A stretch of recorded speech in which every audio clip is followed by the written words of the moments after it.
Thank you very much for the opportunity to speak today. We're leaders representing a wider group of concerned charities, and we've come today to Canberra to launch our statement and to speak to politicians about our concerns. My name is Helen Zoki. I'm the Chief Executive of Oxfam Australia.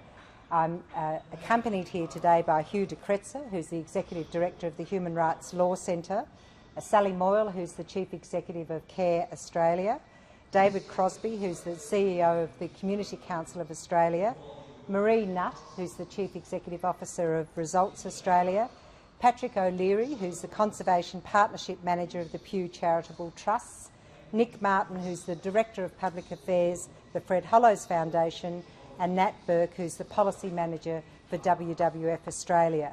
As you can see, this is a wide-ranging group of charities that represent many interests that are of concern to both Australia and to overseas countries.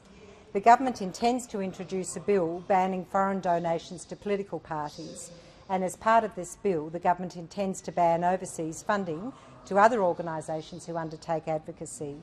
The impact of this wider push will mean that registered charities who advocate are prevented from accepting international philanthropy, or charities will be forced not to advocate to maintain international philanthropic funding.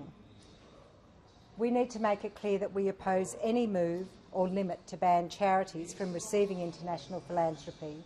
We call on all parliamentarians to ensure that Australian charities, which are registered with the ACNC, be exempt from any legislation that bans receiving international philanthropy, and without exempting charities, there will be a chilling effect on our democracy, and the voices of many Australians will remain unheard.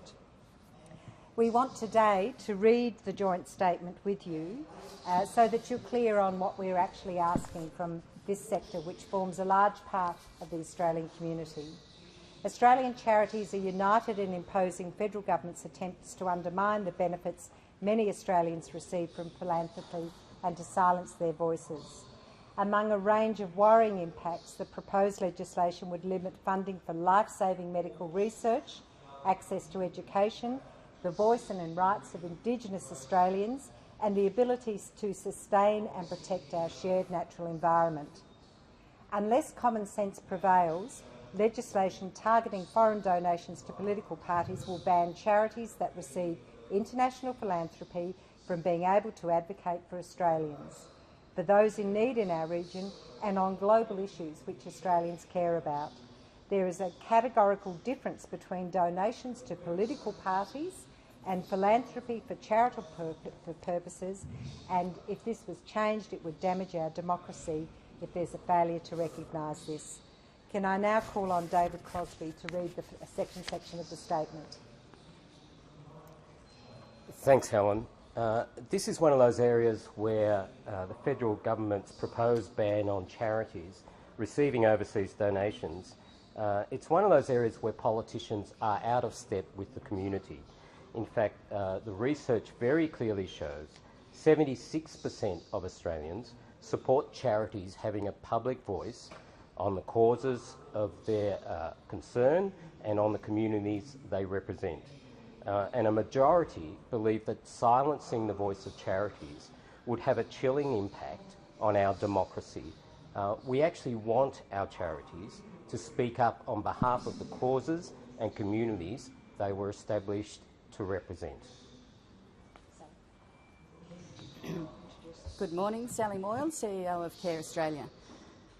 We believe that international philanthropy boosts domestic donations, giving poor and vulnerable people a voice, both here in Australia and from overseas, helps deliver a more robust democracy and delivers better policy outcomes.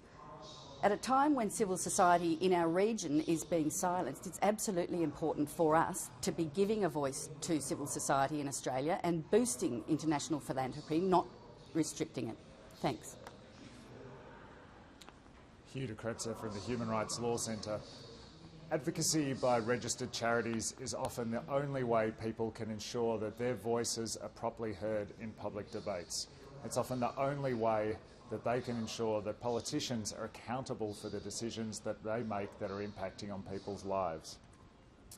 Advocacy by charities is a legitimate and legal activity that is crucial to our ability to tackle the causes of social and environmental problems facing Australia, not just the symptoms.